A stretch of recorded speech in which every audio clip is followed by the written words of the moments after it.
Hello, everybody. We're starting a new series of conversations in our platform, Dil Se, and this is the first of the series of conversations that we're going to have. And we're going to talk about the state of the economy, of the Indian economy today, and what better person than to talk about it than Dr. Subramaniam Swamy, who is an evangelist in every sense of the word on this subject matter. So this is going to be a freewheeling discussion. There are not going to be any questions and answers. It's going to be a conversation. Yeah. And I hope that you will enjoy as we move along in the course of this conversation. But let me ask you, Dr. Swamy, and I want to start off on a broader issue, which is that the entire global economy is adopting artificial intelligence Yes. as it moves forward. Yes. And in a country like India, where we have 1.4 billion people, how are we going to cope with this challenge of artificial intelligence, and how much impact will it have on our economy? Well, artificial intelligence impact is, it depends. It's like a knife. It's a question of how you use it, because it's essentially can replicate practically everything, and then find you solutions. And so, the NASA had done a research long years ago and said that over the years, the artificial intelligence will be able to make you speak to a robot or robo, and that robo will understand you if you speak in Sanskrit. Right. So, in a sense, because Sanskrit, there's no two PUT, put, and BUT, but that problem is not there in Sanskrit. Correct. It's all very precise.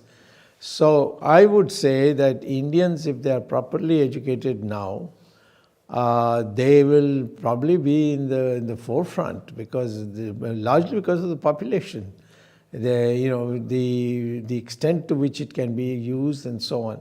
So I think artificial intelligence is something we should welcome, and the government should actually start the research project for it and encourage people, give scholarships. No, but I am looking at it from another standpoint. Look at it from the impact of artificial intelligence on commerce.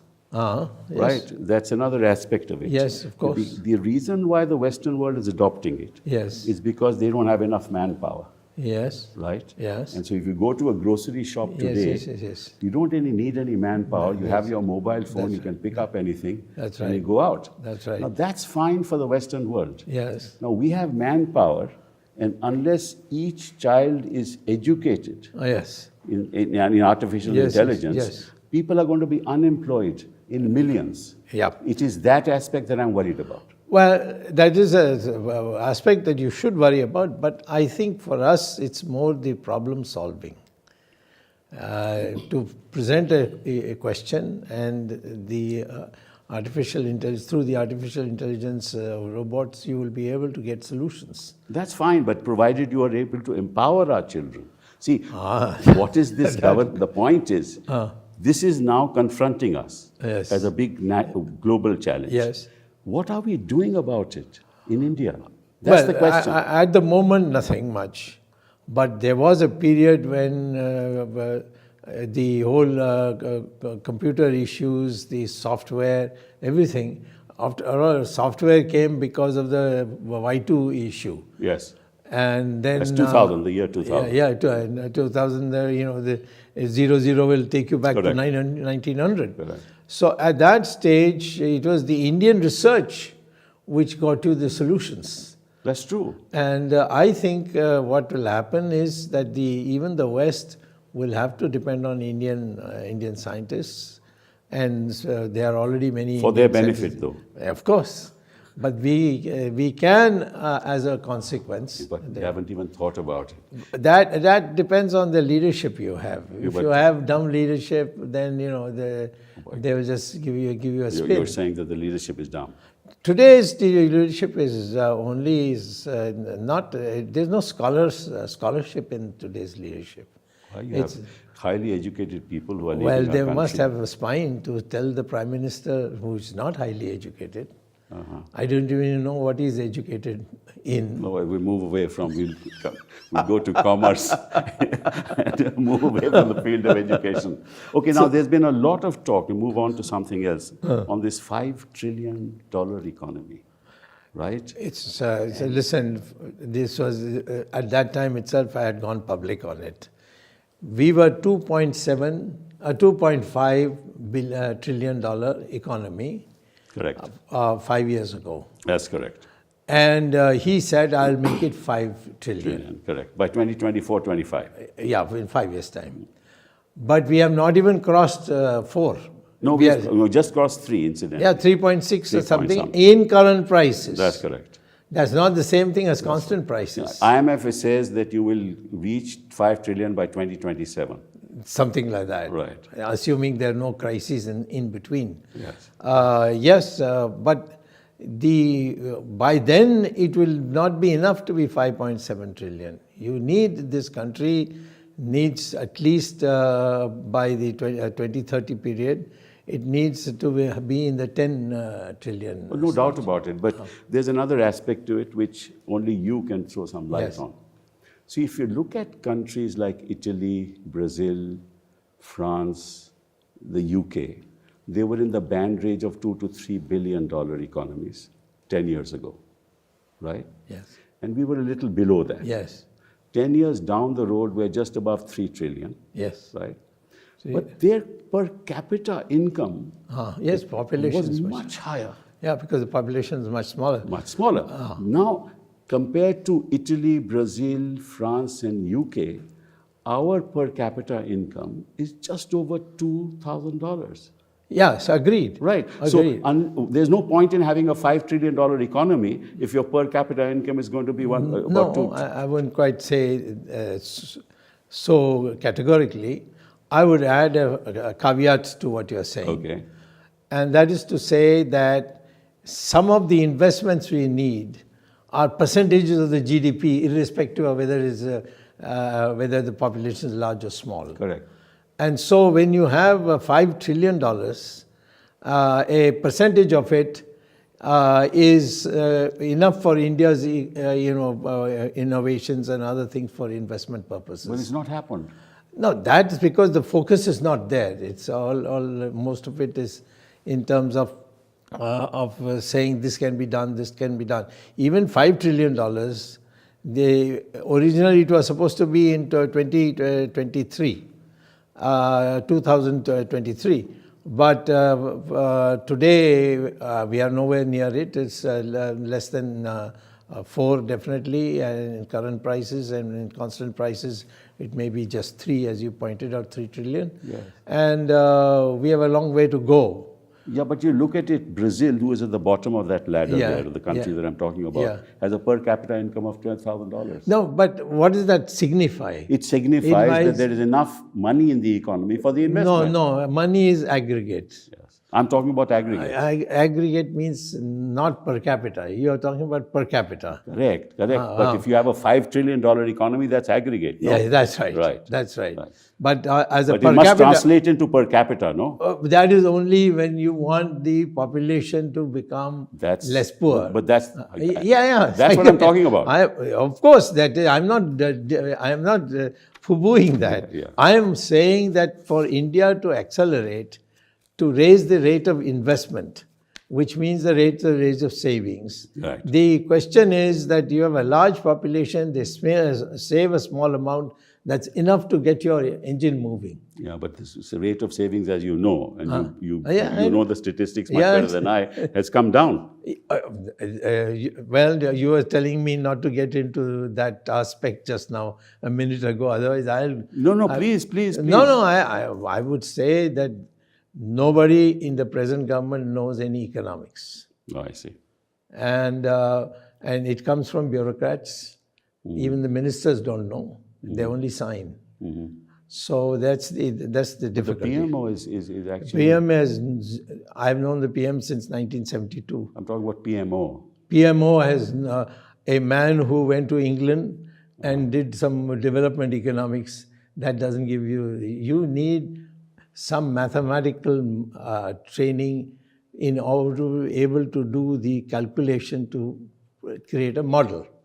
They had economic advisors, but most of them have left. I see. They have gone to the IMF, the World Bank, and so on, because they were not being listened to. You can only listen to if you are in a position to understand what the person is saying. Correct. If you say 2AB or something like that, then it means that, you really don't know what is going on. Right, that's true. See, we had this G20 and the G20 countries, and I was looking at some of the statistics. Yes. We're at the bottom of the ladder in the In G20. per capita terms. In per capita. Yeah, And but, it's not, but shameful. we are not. Even Indonesia is higher than us. Yes, but we are number 3 in the world in aggregate. But that's all right. But what? No, See, if it doesn't translate. See, into that's where we are prosperity- having a problem. Yeah.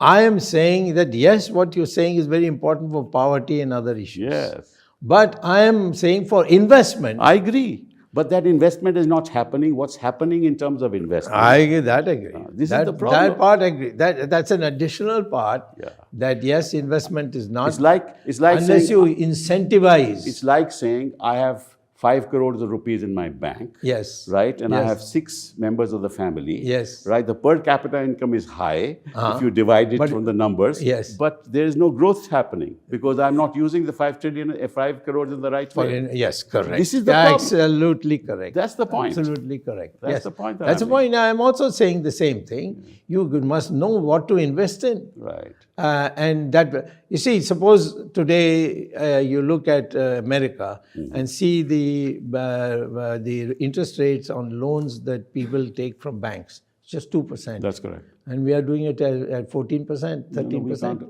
We cannot possibly compete with the rest. No, what's the difficulty in lowering the interest rate? Well, they're worried about the fact that lower the interest rate, give more money to people, more NPAs, more problems. No, there will be less MPAs. You make the people, tell people that this interest rate you invest, then only we will give you. They don't want to take that risk. They won't take that risk. Well, you know, a lot of these people will run away to, other parts of the world after taking the money. I don't know, you might have been a very young man at that time, 1991. VP Singh left our government with Mr. Chandrasekhar. I know. In a complete mess. And what did we do? Of course, we got thanks to the Americans, we got a big chunk from the IMF. That's how we were saved.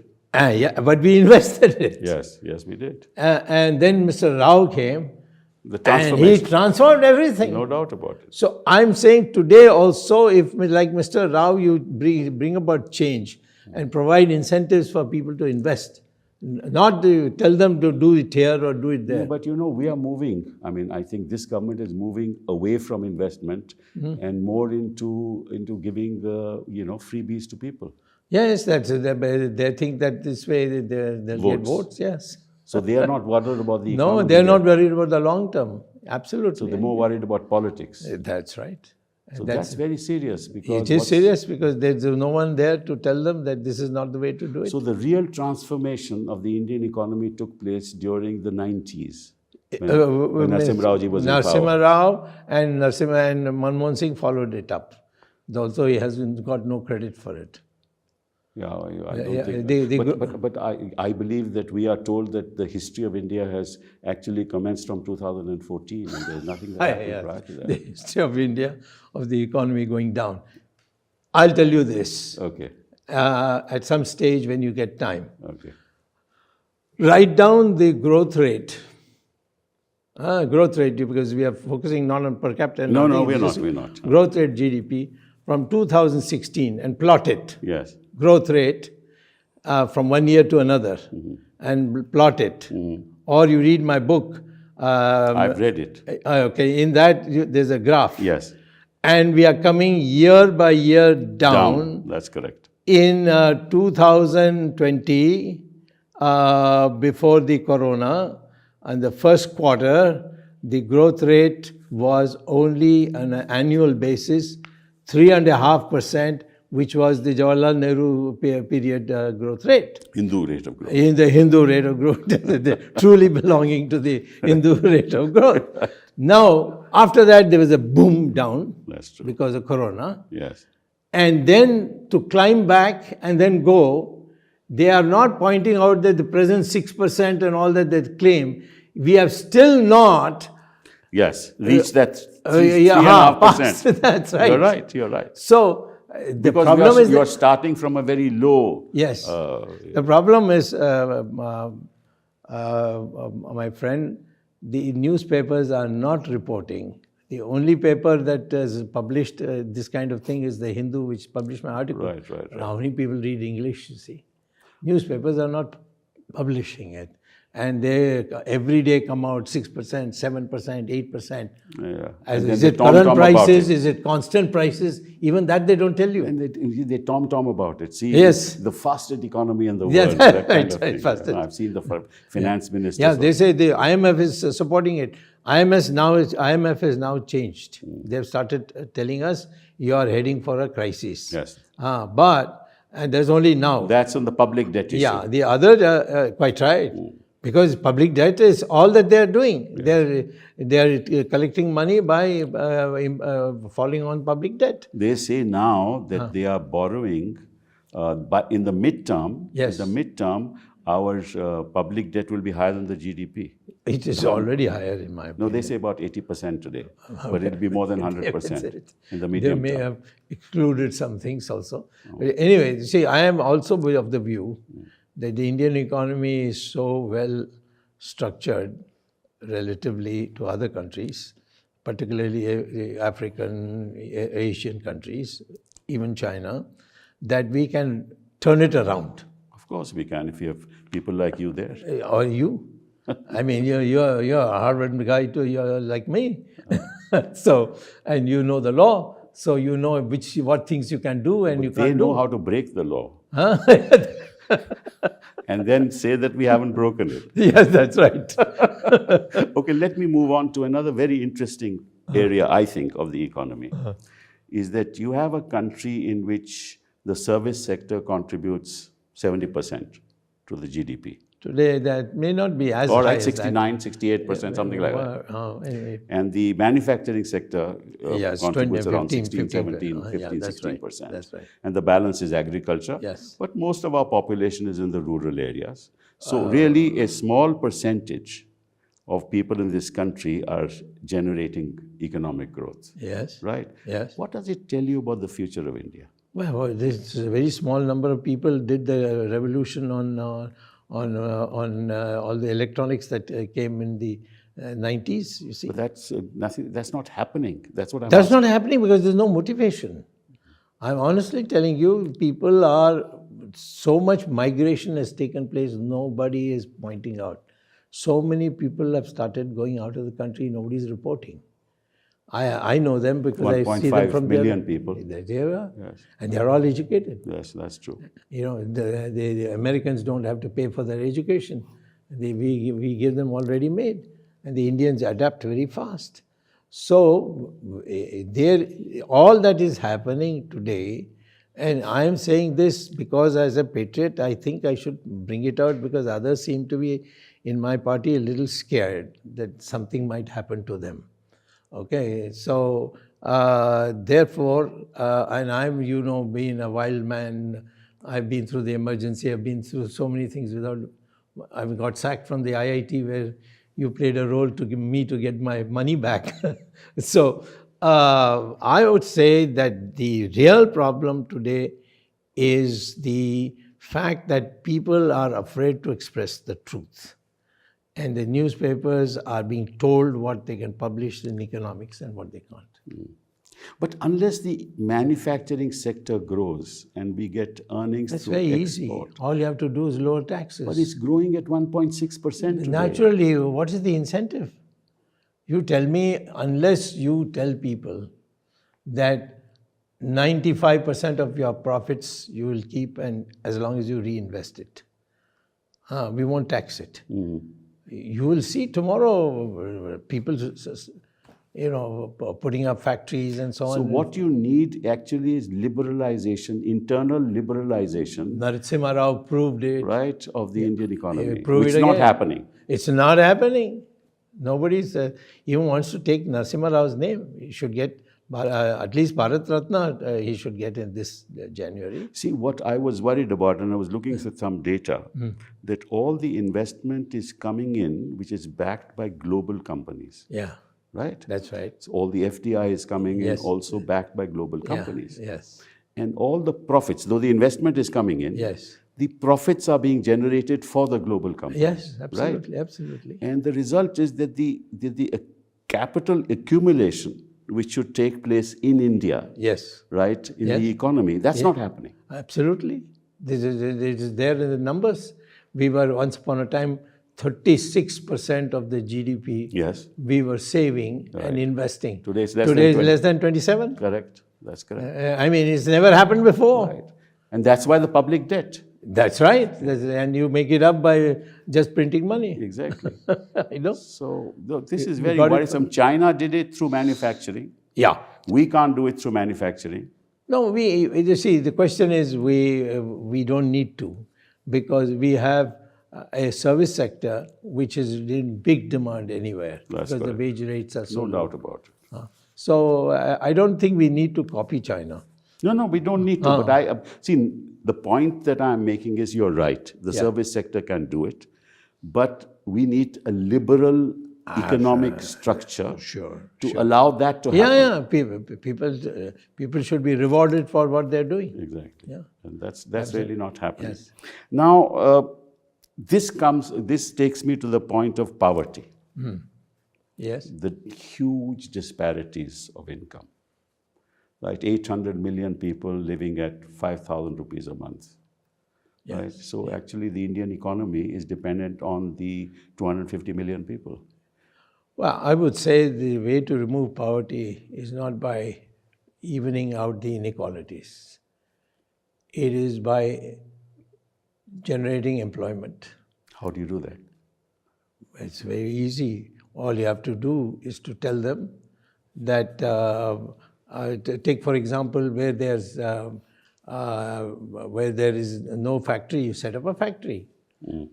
There are so many things that you can build. There are countries which are ready to come here and get, like they did with China and Japan earlier, they can do it with India.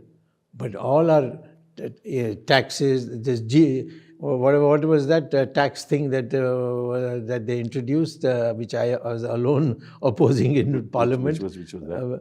You remember, you were there at that time in Parliament, I remember. That is the, they had a fancy name. It slips my mind. So it was introduced by Mr. Modi, where not only the income tax, direct taxes will be collected by the center, but even the indirect taxes will be collected by the center. And then the share would be allotted to the states. But that's right. That is the distribution of income. Yes. Right? No, distribution of taxes also. Of taxes also. Coming to that, the states are being starved of funds at the moment. Yes, that's the best way, because you have this this thing that is called, which I think actually it was originally proposed by Mr. Chidambaram when the UPA was there, but the implementation was done by us, and Mr. Jaitley was in the forefront on that, and it was totally unsuited for us. Because the states are now saying, you're not allowing us to borrow. Or collect.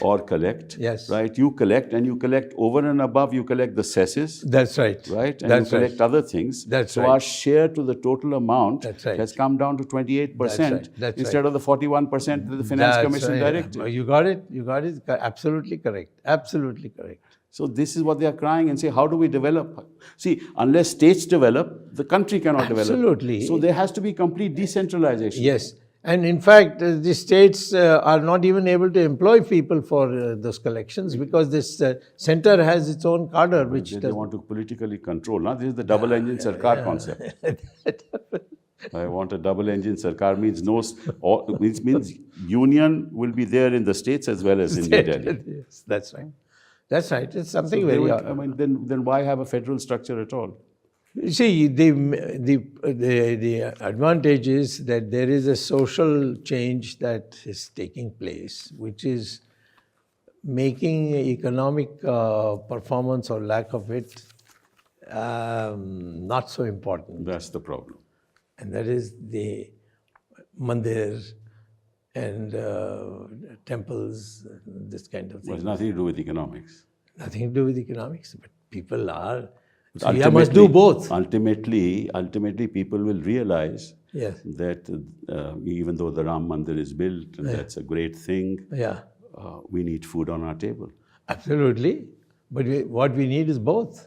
Yes, of course. Because we did have 1,000 years of invasions and We'll talk about oppression. that subject on another occasion.